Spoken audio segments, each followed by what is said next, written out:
I'm Eline Gerritsen, and I will be talking about taking convention seriously. To give some background on this talk first, I work in meta-ethics and metanormative theory. My recent research is on the connection between normativity and norms. And in this context, I'm increasingly interested in norms in the social domain. So I'm very happy to be participating in this conference and to maybe get some feedback from the field of social ontology. So this picture is of a park in Groningen where I live. And recently I was sitting there on a very sunny day. It was very crowded in the park. And suddenly I saw this couple in front of me starting to run very fast. And then I noticed that a different man at the other side of the park also started running. And I realized that they were running towards a bench that had just become available. And I was very puzzled by this because, at least in my culture, it is not done to run towards public seating you want. What you're supposed to do is to walk towards the bench at a somewhat normal pace, and then if someone else gets there first, you just walk away and pretend you never wanted it in the first place. So I was confused that these people were running, and I thought maybe something else is going on, maybe they are friends or they're involved in some kind of game. But no, it was clear that actually they just wanted the bench, and when one of them got there first, the others looked very annoyed and went away. So this is an example of a conventional norm. And my response to the violation of it shows that we often take conventional norms very seriously. However, the prominent theories of normativity imply that such norms don't have a serious normative force. So the question of the talk today is, what is the normative status of conventional norms? And here I understand conventional norms roughly as informal norms that emerge through the decentralized interaction of agents within a collective and are not imposed or designed by an authority. So this is a quote by Christina Vicuri. She actually uses this to describe social norms, which she distinguishes from conventions. I won't really be concerned with this distinction here. I'll just be using conventional norms for a broader category that includes both social norms and conventions. So I am interested in the usually implicit norms that emerge through and regulate social interactions. They are contingent, they often differ between cultures. And I do want to distinguish them from moral norms because, as I see them, conventional norms do not involve moral wrongness and rightness. And they often have a more mundane subject matter. So whereas there is a conventional norm to greet your neighbor with a wave when you see him, there is a moral norm not to kill your neighbor. So these are quite different. So here's the plan for this talk. First, I will explain the distinction between formal and authoritative forms of normativity. Then I will describe the standard view of authority and the standard view of conventional norms that it comes with. Then I will argue that we should take conventions seriously. And finally, I will give an alternative view of authority, which leaves room for that. So I'm interested in norms in the sense of prescriptive rules and standards rather than statistical normalities. So norms categorize our behavior and attitudes as correct or incorrect, and in this way they make demands on us. So both the norms of morality and the norms of fashion make demands on us. I ought not kill my neighbor, and I ought not wear socks and sandals. So they both give requirements on us, and in that sense are normative. But there can be very arbitrary and pointless norms. So I could just come up with this system of rules according to which you cannot eat ice cream on a Saturday. And in virtue of that norm, it is now incorrect relative to my norm for you to eat ice cream on a Saturday. but it doesn't seem like that actually matters. So there is this requirement on you, but it doesn't tell you what you really should do. Unlike the requirements of moral norms, it seems like those are really telling us what to do. So here we see the distinction between formal and authoritative normativity. So by formal normativity, I mean the kind of normativity that is shared by all norms, because it merely involves correctness conditions. Only some norms have authoritative normativity on top of this. So if a norm has authoritative normativity as well, then it is binding, its demands are significant, and it is in some serious sense a mistake to violate such a norm. Some people in the literature call authoritative normativity robust normativity. It also has some other names. And I cannot defend this here, but I like to use a norm-centered framework of authoritative normativity. So I understand authoritative normativity as normativity that is grounded in authoritative norms. So then the question becomes, what is this authority of norms? So what is it for a norm to be authoritative? And in the literature, there are two very common assumptions about this authority. And I call the combination of these two assumptions the standard view. These assumptions are normally presented as conceptual truths. So it is thought that if something doesn't have these two characteristics, then it is not the kind of authority that we are looking for authoritative normativity.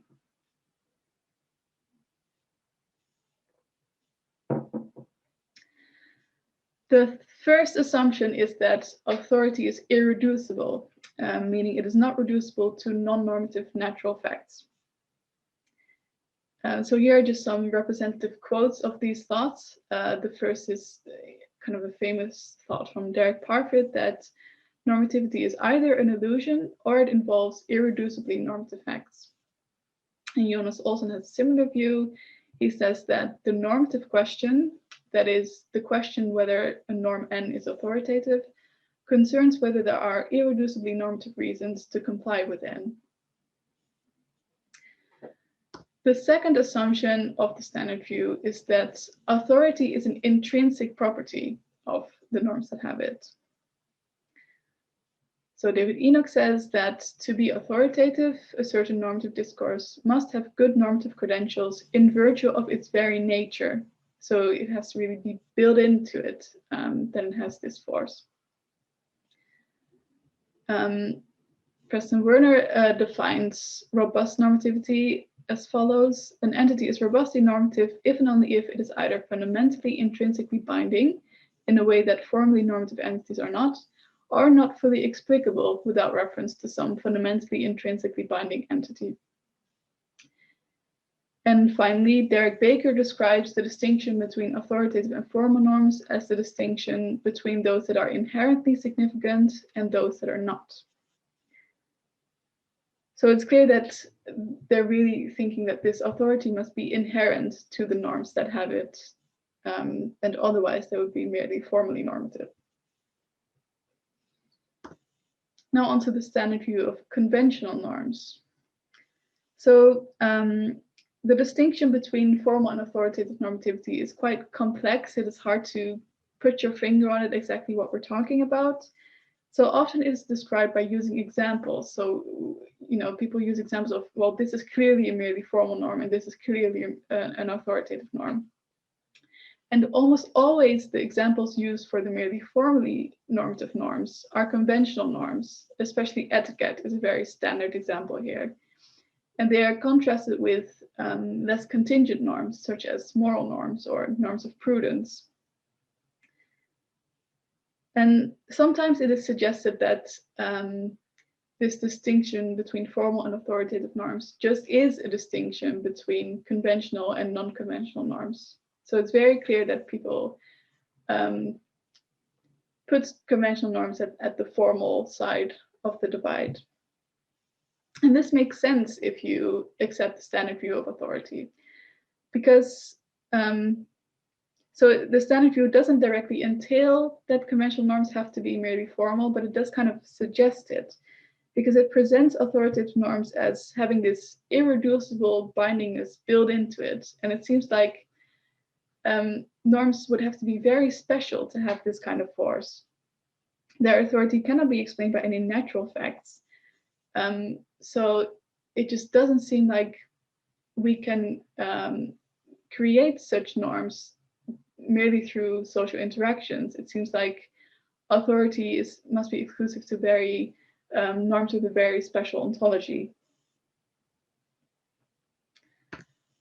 But just think about how many conventional norms we have.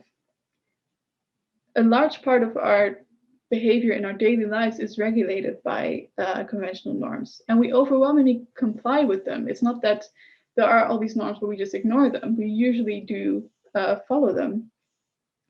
So while philosophers tend to focus on the demands of norms like those of morality, I think the impact of conventions on our behavior is far bigger. We don't really notice it because we're so used to it, but a lot of our behavior is regulated by it.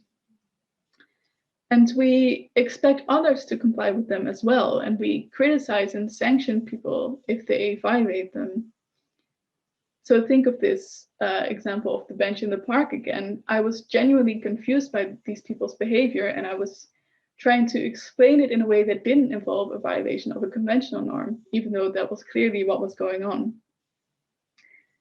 So to violate the conventional norms of your society is to make a mistake. It is not as insignificant as just violating some arbitrary rule I just made up. Overall, at least many of these norms appear significant and binding to us.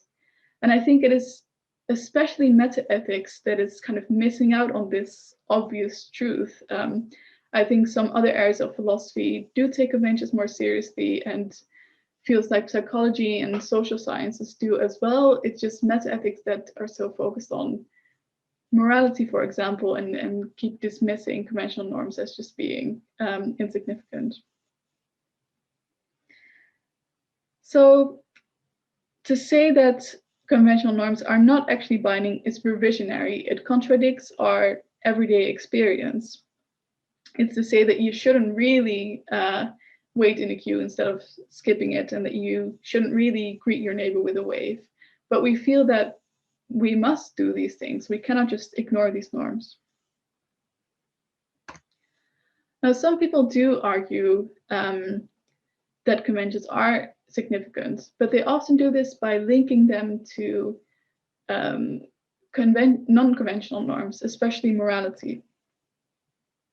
So those who defend etiquette often say it has authority because it is part of morality, or because it expresses a moral consideration of others. So here we see Karen Storr. She thinks that polite behavior is an extension of morality into small corners of our lives. And in virtue of that, it is important. And Cheshire Calhoun says, civility requires obedience to social norms, not for their own sake, but for the sake of one important moral aim, the communication of moral attitudes to fellow inhabitants of our moral world. And this kind of argument fits with the standard view of authority. It is assumed that morality does have this special intrinsic authority, and etiquette can only have authority insofar it is subsumed under morality, because on its own, it is thought that etiquette could not have this kind of authority. So I think that this kind of defense is not satisfying or not sufficient. Firstly, I think that it requires a very broad understanding of morality, because these mundane informal norms would only fall under morality if basically all norms that affect our behavior or affect our social interactions can be called moral, which is just a very broad understanding of it. And secondly, this kind of argument presents conventional norms as completely dependent on their force, completely dependent for their force on their relation to morality. So it implies that conventional norms lack their own special authority. It's just that they happen to have this connection to moral normativity. But conventional norms seem to have an important function and significance on their own. It is not just dependent on whether they fall under morality. So as agents, we take conventional norms to be binding and act on them for their own sake. It's not because we think that it is part of morality. And there are good grounds for acting on these norms, because conventions help us to coordinate and coordinate our behavior and live together in a successful and peaceful way. So they do have a significance and a function on their own. And I think that our account of the authority of conventional norms should reflect this.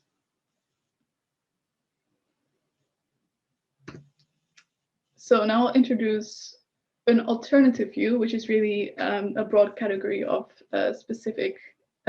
more specific views. So I think that the standard view of authority makes demanding substantive assumptions that we don't need to make. It implies that any form of normativity that we can explain with natural facts must be merely formal, because it would lack the special characteristics that they ascribe to authority. So they think that if a norm has a special significance, but this significance reduces to facts about our relation to these norms, then the norm must be merely formal.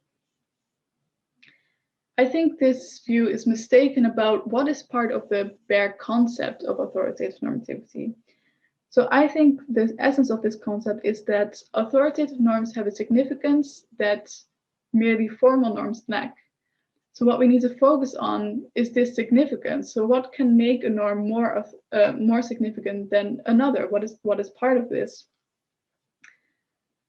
And this significance doesn't have to be, by definition, irreducible or intrinsic. These characteristics are not what makes authority authority. So we can conceive of authority without these properties. So being irreducible and intrinsic might be a desired part of a theory of authority. I doubt this myself. I think it just makes authority something mysterious and kind of alien to us. But in any case, there are substantive add-ons to the basic concept of authoritative normativity, which means that there is conceptual room for alternative theories. So instead, we can understand authority to arise from natural facts about agents' commitments. And here, I think of commitments in a very broad sense. It could refer to preferences, desires, aims, roles, identity, institutions, activities or subjective values, or maybe even more kinds of things. So clearly, there's a very wide variety of possible theories here, which can ascribe different degrees of objectivity to authority. So really, it's not one view, but just a whole range of views that we could formulate here. So think of naturalism and humane constructivism, but also Kantian constitutivism, which would explain authority in terms of a necessary identity that we cannot help but have as agents. And all these kinds of views are excluded by the standard view because they do not satisfy these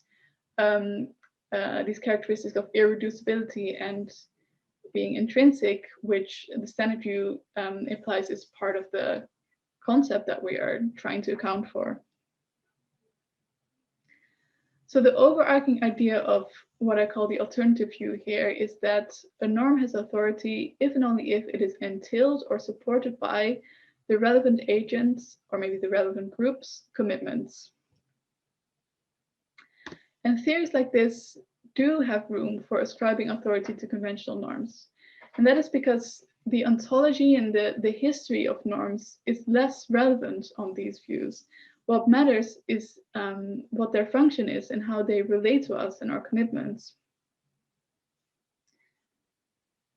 So to give an example, You could have a theory that a norm is authoritative if complying with it is a means to realizing one of our subjective values.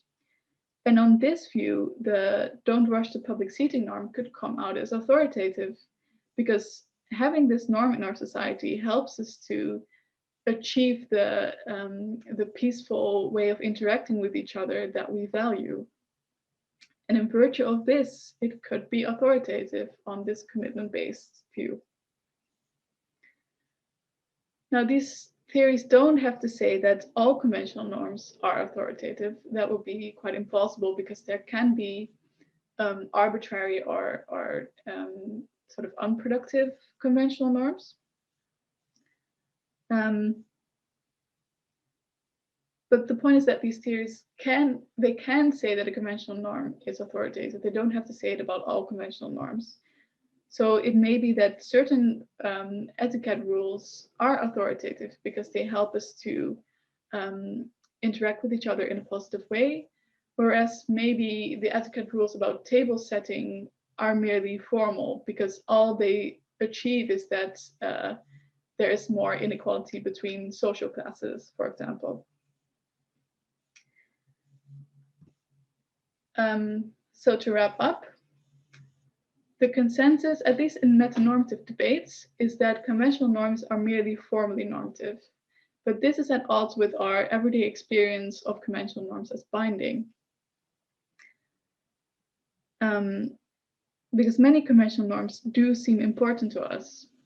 And unlike the standard view, the commitment-based views that I've very quickly sketched can account for the authority of conventional norms. They can capture the idea that these norms are significant on their own, regardless of their relation to other types of norms we might think are authoritative, such as morality. And I think that this is additional support for the alternative view. I think that this is the kind of results that we should want, and so it is an advantage of a theory if it does have room for ascribing authority to conventional norms. All right, thanks for listening, and I look forward to your questions and comments.